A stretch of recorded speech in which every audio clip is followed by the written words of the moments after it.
Hi, John. You okay? Yeah, not too bad, buddy. Not too bad. Bank holiday weekend. All is good. I know. Yeah, I was preparing myself for work tomorrow. Then I realised, nope, that can my work bag can wait. You should have turned up. Yeah, I didn't actually realize tomorrow is bank holiday. I've been working all this time, and my kids told me it's bank holiday tomorrow. yeah. Well, Yeah, it makes a lot of difference. Yeah. yeah. Well, I was about to say, I think we've all got a strong work ethic, but I think sometimes it's good to switch off. So, Yeah, absolutely. so anyway, for those of you that are watching, you probably noticed that we have another guest on joining myself and John today. Shafaq, are you okay? Yes, I'm very well, thank you. Good, good. So before we started to record the conversation, we were sort of giving you the big praise of being our first, what I would class as our proper guest, let's say. Yeah. Not a non-friend or family member of myself or John. So no, we thank you for joining myself and John today. So are you able to Thank sort you of for give inviting me. That's right. Are you able to sort of give us a little bit of a background and who you are and what you do, etc., please? Yes, of course, of course. My name is Shafaq Ibrahim. I'm a psychologist. I work at the moment with brain injury clients as well as private counseling. My background is very different. I come from the diplomatic banking sector and found myself in mental health the last 10 years, where I found passion to, help people, engage with people and be part of their progression in life, which is very rewarding. I also work with mental health change who are determined to change the broken system here in the UK, and we would like to expand further as well, which creates better access to mental health services to anybody who would call in. It's a bit of a transition, isn't it, from your first job to where you are presently? Absolutely, very different. I mean, my background itself comes from various things. It's a collection of personal experiences. I've suffered a lot of trauma in my life, which actually drawn me to the field of psychology in general. It's just about observing behavior, which I gathered that I'm very good in that, whilst being in a certain environment, being quite strong-headed, having a very, very strong form of resilience as well, which I've built. I've learned that it's something which I really like to do. I can observe very well behavioral differences, behavioral science, neuroscience, all these kind of things just excite me.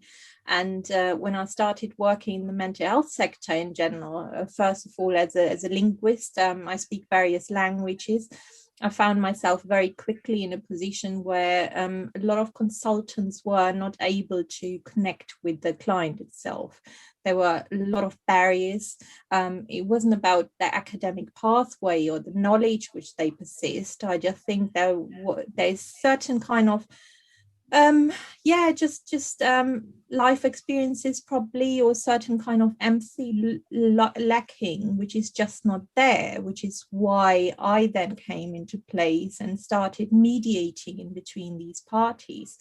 And I found that both parties were able to connect to me very, very quickly, which is, a privilege to have, if somebody can just, as a stranger, me being a stranger, trust you in that way. Without actually knowing who you are. So a psychotherapist then, who I was working with for quite some time, she complimented me actually, which was very nice, to say that she feels like there's not a third person in the room. She feels like I'm her extended arm, which was very humbling to hear. And she then encouraged me to pursue the career in psychology, which I've then done. I'm a professional psychologist now.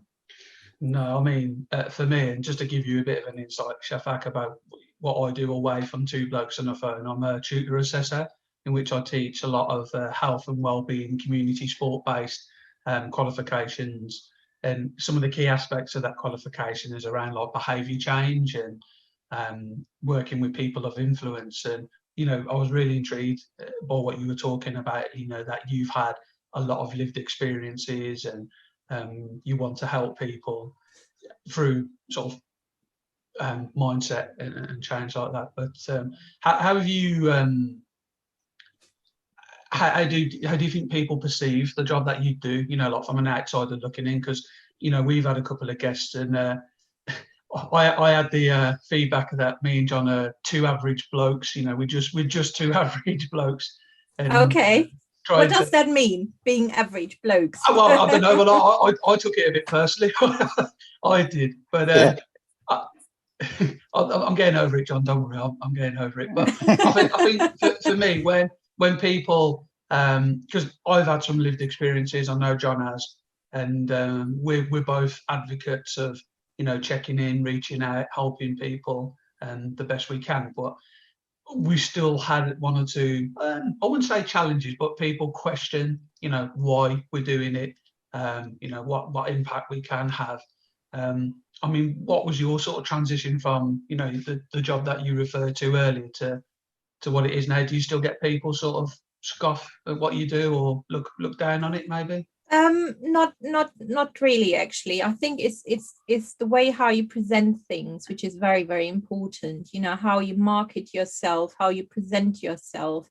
And I think because what I do is I try to create a purpose for something what I do. So I don't just work in a way or present myself in a way where I seem like it's very random. It's very organized and structured behind all my posts. If you would have seen them on my LinkedIn account, for instance, they have a very specific thought process behind that, because what I wanted to do, I didn't just wanted to engage with other consultants or researchers or professionals in this field. I wanted to target everybody, so the wide audience. So I'm trying to reflect psychology of people, because that's what we are. You know, at the end of the day, we're all people, we're all human beings, and my terms, if I was using them in kind of derogatory way or in different way, people would not be able to relate to that. So I had to find a way to use actually context which has facts behind there, plus includes personal experiences as well, both in a combination, in a way that everybody can relate to that. So whoever would read my post would understand, or would maybe able, yes, I've noticed that in my life. I could maybe apply that in that way. And the reason being why I'm saying I'm quite confident in this thing is because I have received a lot of feedback on this, or also direct messages from people stating that they found it very comforting in certain events which they had in their personal life, which is nice to see. I find it very humbling to see that if people find some form of comfort or some form of help or support, even though I'm not providing them everybody direct counseling as such, but if they can find something positive out of my content, then some, you know, part of my job is fulfilled. And that's what I want to do. I want to reach out to people, make them actually just think about their own life. You know, we don't live perfect. We have up and downs. We make mistakes. We get back up. Just because I'm very resilient and I'm very solution focused, I don't focus on problem, doesn't mean that everybody else is. Sometimes we just need little nudges, little hints, or little encouragements even, you know, to move forward and to apply that to our own life. Not everybody is capable of doing so. That doesn't mean it's a weakness. It just means that people's focus are different. They have different strengths, they have different focus. So my job is to put their focus back to themselves, and then think from that part. What is, if there's anything going wrong, or if there's anything missing, what is it? Just to analyze these things and then help them to find their ways to create a better life.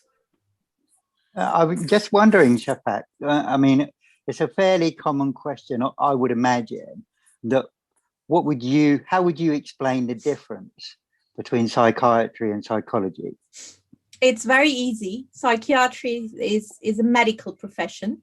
They have nothing to do with psychology itself. Yes, it is related to mental health, but it is medical degree. And they do not provide counseling as such. They do not provide therapy as such. They provide medicated treatment, which has to do with mental health illnesses. Okay. I think that's a common misnomer, really, that when people hear the two things, that they don't necessarily understand the nuances and the differences. Absolutely. And I'm just wondering, you know, from your sort of professional and personal experiences, really, about psychology really encompasses everything to do with the human mind and the human brain. And yet people still perceive that psychology is something like therapy or something when you've got a problem that needs fixing, as opposed to everything has psychology. I always say everybody says or does something for a reason. Yeah. And so it's just understanding how maybe your own psychology works, what are your own internal drivers. And I was talking to Stuart, obviously, you know, that we were going to be having this conversation today. And we just thought it'd be really interesting to, you know, in your experiences of talking to others and supporting them and nudging them and trying to draw out what I would call, you already know the answer. You just need to say it out loud. Yeah. You know, what are the 3 things that you see as common themes maybe with people? What are the obstacles, barriers that they're trying to overcome, the problems that they come to you with in that sense? Yes, it's a self-identity crisis, which is often the case because people do not know often who they are or what they want. Then there's a huge element of fear which comes on the top, because when we're doing something out of the norm, it doesn't have to be our character itself. It could also be driven by a group. So if we're grown up, or brought up in a family, for instance, and the family has certain ways of dealing with things, we find it very fearful to overstep the mark and look outside of the box and think, no, I don't think that's right how it's been handled or how it's been managed. You know, I would like to do that differently. That's coming away from the group identity. Then it creates a certain crisis within yourself because we're social beings, we want to belong. And if we have this fear of being abandoned, not being able to belong to somewhere, that's where this conflict comes about, where people struggle with these things. And not every mindset is built in that way to be able to detach yourself from that and just say, no, I don't agree with this. I rather have it a different way because that's what I believe in.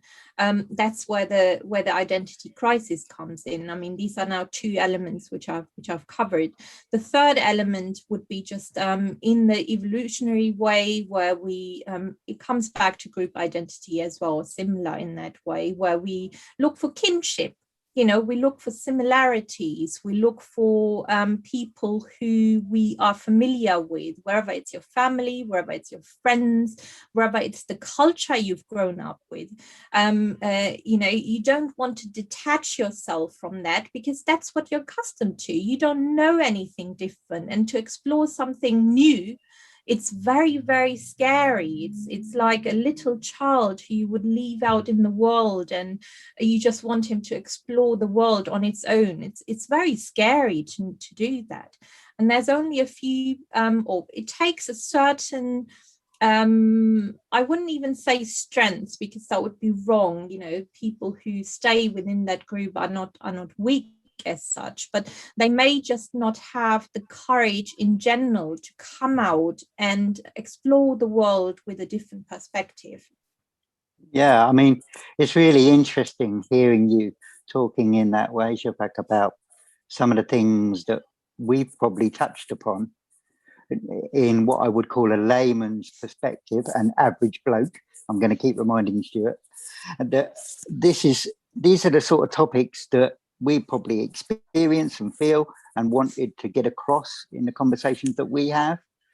You know, it's really interesting about identity, I think, and we've talked about it before, and how I've learned to understand is, you know, that nurturing in that family, that forms your identity, how we have described it, and I've described it as, who are your scorekeepers? Who are the ones that have told you how you live?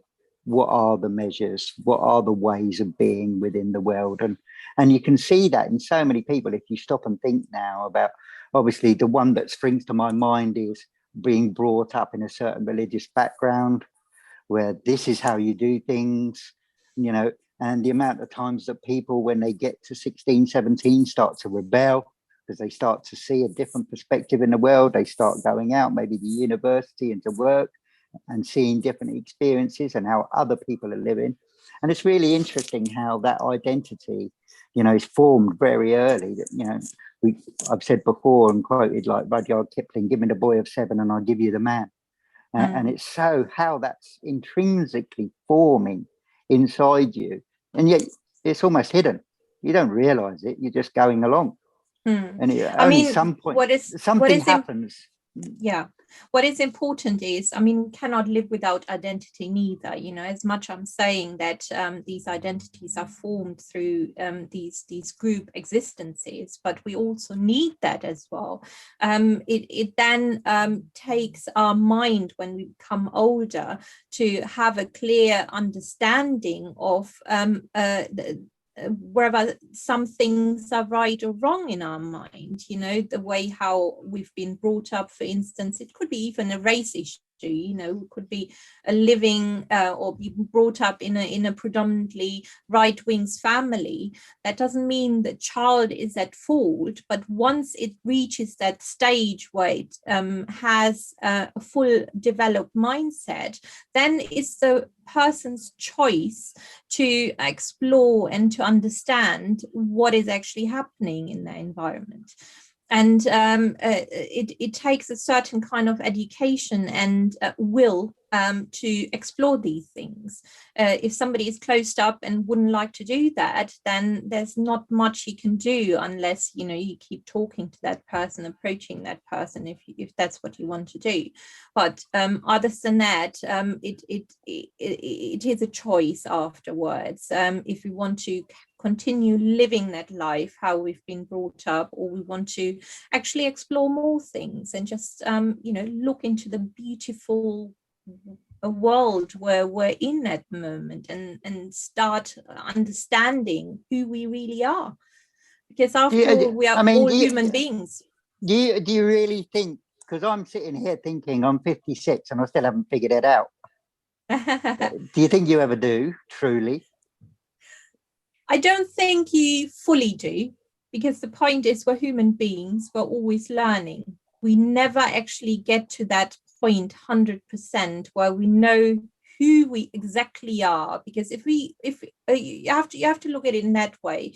The moment we stop developing our minds, our intelligence, our will to learn, our will to progress, our will to do things, that's the time we're actually missing out on a lot of things. You know, we're not actually exploring what else is happening, or because the world is ever changing, it's evolving, it never stops.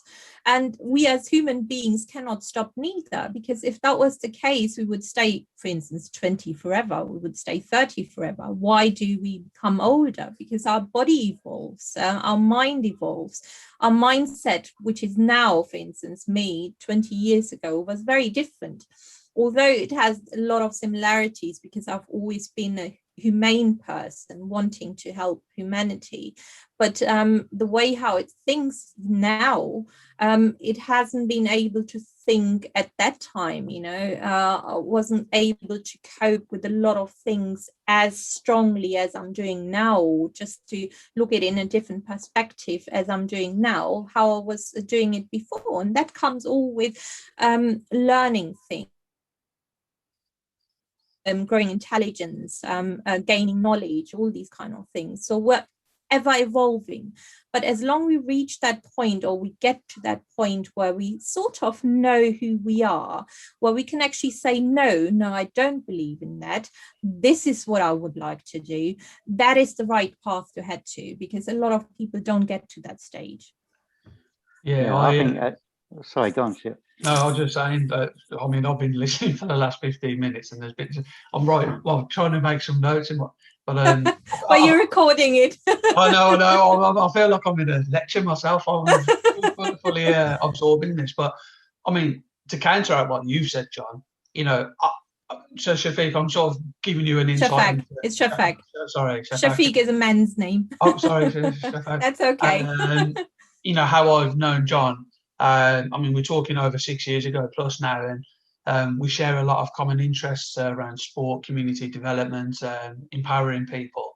And I think, John, you're forever learning, you're forever open-minded, you're forever, as we would say, he throws grenades in my mind, you know, gets me thinking differently and encourages open learning. So for me, that evolving of wanting to be open-minded and seek different views and opinions, that's kind of ongoing, isn't it? Would that be fair to say? Like, if you've reached that stage where you want to learn, you want to develop and understand and better yourself, that's an ongoing process. So I don't think you can really cap it off, John. That's the way it's come across to me. Absolutely, I agree. I mean, I'm wondering though that I've met loads of people as well, Shafaq, that ignorance is bliss, and and the opposite of open-mindedness. I'm quite happy where I'm at. I'm in the comfort zone. I don't want to know anymore. I don't want my eyes opening. I don't want to learn anymore. And I wonder, you know, from with your professional hat on, as well as your own personal experiences, obviously, have you met people like that? Does that resonate? Many times, even in my own family. And it's quite frustrating when you do come across people, if you're the type of person that I am, that is open-minded, that does want. I mean, I've literally, got another book today delivered, Marcus Aurelius Meditations, and it's just, I want to know stuff, and I want to understand, because I want to understand me, to have better relationships with other people. And yet I know there's so many people that go, not interested. I'm quite happy. All I'm focused on is my family, my job, the next week. I wonder, but equally that's not wrong. It is not, but it depends what dynamic that means for them, in what dynamic they are at that time. I mean, I mentioned the right-wing crisis. It could be left-wing, it could be even Islamophobia, however, it could be terrorists, it could be any extreme kind of thought process. That's when it becomes difficult, when you want to, when you don't want to come out of that comfort zone. There's nothing wrong if you feel you want to stay in a certain comfort zone. There's no, elements of threat as such towards yourself or to others. There's nothing wrong with that if somebody wants to stay that way. The only thing is if that person is being approached by somebody else, as you just mentioned, and they don't want to even consider exploring certain things, that's the time when I would say the fear comes in, the identity crisis comes in. They don't want to step out of their comfort zone, that certain individual, to explore, because they may discover something else, or they may think, their world they're living in, their bubble they're living in, maybe are under threat. Because all what we want to do, we want to safeguard our little bubble. We want to stay comfortable within that. And once we start exploring that, it's a very new world. We don't know what we're going to encounter. We don't know what's going to come back. And that is where people then become quite fearful in general. They become anxious. They don't know what to do. They don't know how to approach. Many people don't even know how to take this approach and how to take this first step, or how generally how somebody else would think about them. That's another difficulty. What would my mum think about it? What would my uncle or my friends think about it? All these kind of elements come into place. And it takes very few people who would come to that point in life who would think, no matter how that other person thinks about it, I accept it.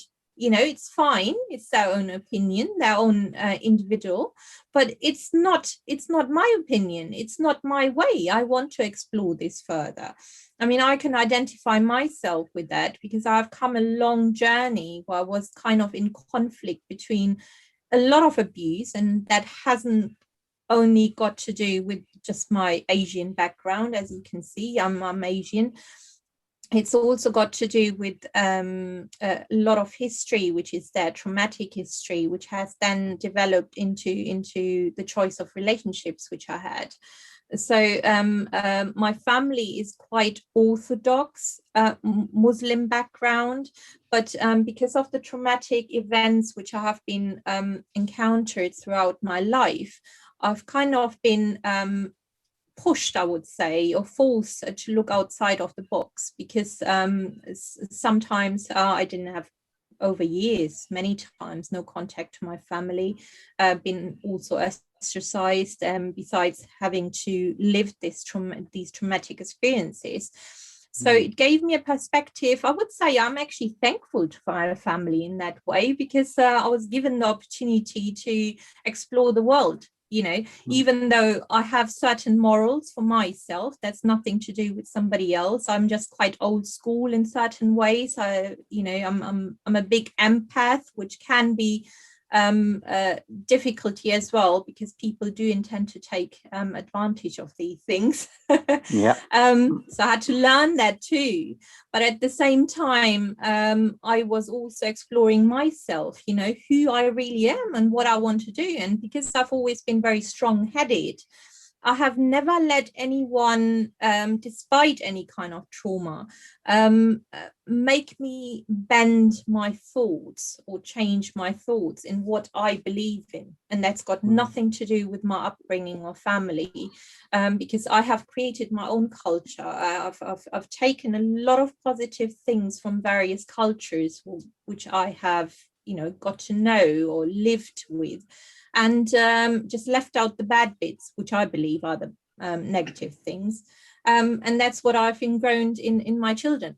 My children are very different. They may have certain elements, but they're very, very different to other Asian children. They're not English, they're not Asian, they're just world kids. That's how I would call them. They see the individual as the individual is. And they look at their character and decide whether they like the person or not. It could be blue, white, yellow, green. It could be the president. It could be the cleaner, even from social status, backgrounds, cultural backgrounds, anything. They're not interested in that. They're just interested, do I like you or I don't like you? That's really interesting, because don't you think that that's like such... I'm just curious as to what a psychologist thinks about that concept of, we love to label people. We love to know what box they fit in so that we understand them better. That is our brain. That's just evolution. That's how our brain works. Is it to do with fear and risk? It is to do with fear and risk, but it's also to do with our human understanding. Because it's the same way like we put God as a male in all these scriptures. No one told us to put God as a male, because, how do we know what gender does he have? Where does the gender comes from? It could be just a beacon of light. Who creates all these things? We create that because we need something to hold on to. We need something to understand. We need something to relate to. And the reason why God has been created in these scriptures as a male is for the only reason, to my understanding and knowledge, is because a father figure is always the one who protects you from the old mind, from the original mind. And that is where this synonym comes from. God seen as a male figure, the protector, for instance. So it's got nothing to do with actually social identity. It's just to do with how we can relate to something or someone. If we wouldn't put someone in a box in general, we wouldn't know who that person or the plant or the animal is. We need to have identification for everything in order to understand who these or what this in front of us is. I mean, we've all been, in that situation at, network meetings or conferences, and that first question every single time. So what do you do? They want to put you in that label. And I used to love throwing grenades back. So, well, that's a really good question. I do lots of things. I love drawing. I love painting. What do you want to know about me? And no, they wanted to know what job I did, so that they could pinpoint how useful I am and unfortunately, what status I am. That's why we're living in this society. I mean, I make people actually quite confused in that way, because I've been asked that question many times in terms of where do you come from? So my answer is, which is very true, I come from a certain place in North Germany. I named that. So they're quite baffled by this answer, and then ask me again, where do you really come from? And I've grown up in Germany, and Germans do ask that question a lot. So I answer again, I come from this and this place. They still can't understand that. So they ask me that question again. So I say to them, well, what do you really want to know? Rephrase your question. Do you want to know where my family or ancestor come from, or do you want to know where I come from? So this is the time when they've been then confronted, and kind of it's a threat for somebody if you ask that kind of direct question. They don't know what to say, and they become baffled. So I just answer, well, my family has a background from India, Pakistan, and Kashmir, which is a very explosive mix, and I've grown up in Germany. That's why I identify myself with. That is the answer. But people are. It's really interesting, because I remember, and obviously, I'm a white male, and I probably don't get asked, in any context. But the times that I have been asked, certain times that I've been asked that sort of question, I said my mother's womb. What about you? It's like, because, where do you think I came from? And it's just, I find it fascinating, that desire to want to label somebody, to pigeonhole. Where do you fit in the social spectrum? Where do you fit in my context, so I can relate to you and understand? I mean, the funny thing with my status delusion is that everybody thinks Indian Pakistanis are doctors and engineers. So with me, it's then a different kind of category. Yes, I do admit I do have a lot of doctors in my family, but it's still not the point. You got there eventually. Yeah, absolutely. I mean, to be honest, I was the first diplomat in history, brown-looking diplomat in the German diplomatic sector. Wow. Yeah. When I started there amongst 8,000 other diplomats, and I'm not talking about local staff, I'm talking about the diplomatic sector, I was the only brown-looking person there.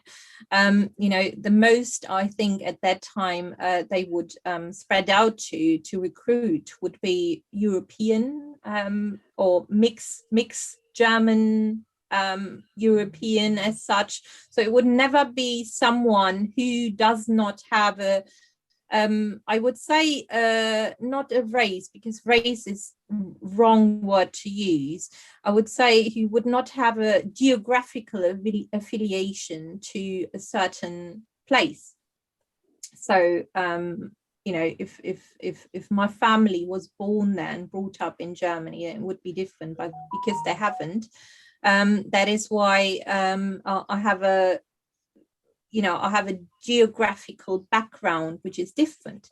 But other than that, I don't feel any different. I mean, I've grown up in Germany. Yes, I have a lot of, morals, and I would say maybe habits or characteristics in me which are Asian, which just come from most probably genes, I don't know, habits which you observe. But I identify myself as a German. That's who I am. And that's really I would interesting, say. Yeah. The funny thing is, if I talk German with a German, without them seeing me, they think because I speak very well German, there's no accent. I speak sort of, if you compare it to England, I would speak the Queen's English. So that's how I speak German. I don't have any slang. I don't have any undertone as such. I speak very well German. So when I'm on the phone with somebody, they automatically assume I'm white German. And once I come across them, they're often pleasantly surprised, stating, and they also say that to me, oh, you speak better German than we do. I wouldn't have expected it from you. So why wouldn't you have expected this from me? Because you always think the Indians just speak by moving their heads, or, you know, have always this funny accent. Yeah. It's really interesting, isn't it, about sort of national identity as well. Yeah. It's, you know, I've been at, you know, like Stuart has, I've been at different places and met lots of different people from lots of different parts of the world, and there are mannerisms, and there are certain, you know, what I call sort of body language and tics and stuff that people have. And I remember having a great conversation with a Dutch guy once about, I just don't necessarily feel a national identity. Okay. I just don't have that sense of national identity, other than a sense of pride in the history of my parents, you know, and my own personal roots, because my father going to war and stuff like that. That's the only time that I feel I do have that sense of identity. But other than that, I don't really know what being English is. Yeah, yeah. Sorry to interrupt. I've been very, very interested in the chat that the three of us have had, but I'm very mindful of time and the remaining minutes that we have. How many minutes is left? 2 minutes and wow, seconds. okay. So I wanted to draw it close. I didn't really want to interrupt, but I think for me, Shafaq, like the key message that I've gathered from this is that, you know, adapting, being open-minded, because like you rightly said, that the world's a forever changing place. Circumstances get presented to us, we make our own situations and opportunities. So that's the biggest thing that I've learned, and I have been listening intently, and it's been really, really good, and very much appreciative. So for those of you that are watching, Shafaq Ibrahim, you are on LinkedIn, is that right? That's right. You can find me as Shafaq Ibrahim on LinkedIn. All the other social media sites, it's Psych Shafaq. Thank you. Perfect. But and we'll definitely have to do a part 2, as we always talk about, because sure, I think there's a lot more to unpack there. But yeah, really interesting about identity, Shafaq. I think it's something that everybody can relate to and understand. But, I just had a recent podcast, just quickly, which is on my YouTube channel. It's on Psych Shafaq on YouTube, which you can find with another organization which I had last week. It's quite interesting. We're talking about PTSD. Oh, perfect. Well, me and John will have a listen, and we don't mind being guests if you ever need anyone to jump on it. But Shafaq, from my point of view, I can't thank you enough. It's been really informative and lots of learning. So other than that, John, it's been a pleasure. No, thank you. And John, good seeing you. Thanks, Shafaq. All right, you're very welcome. Take care. Speak to you soon. Bye. You too. Bye-bye.